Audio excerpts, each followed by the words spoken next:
Hi, hello, வணக்கம். சிலர் வாழ்க்கை கடல் போன்றது, ஒரு நிலையாக இருக்காது. அவர்கள் வாழ்க்கை அப்படித்தான்.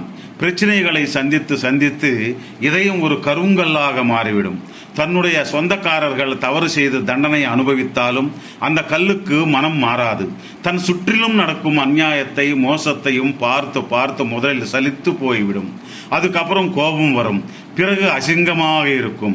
நாம் எவ்வளவு வலுவாக பந்தத்தை வைத்துக் கொள்வோமோ அவ்வளவு சுலபமாக அவங்களிடம் ஏமாற்றம் அடைந்து வேதனைப்படுவோம். எதற்குமே நாம் வருத்தப்படக்கூடாது.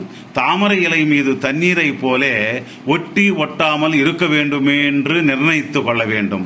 நம்மை மாற்றியது அந்த நேரத்து நிலைமையை தவிர வேறு யாருமே இல்லை.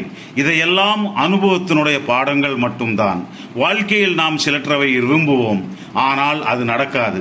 நடக்க வேண்டிய நேரம் வந்தால் கண்டிப்பாக நடக்கும். இது உண்மை நண்பா.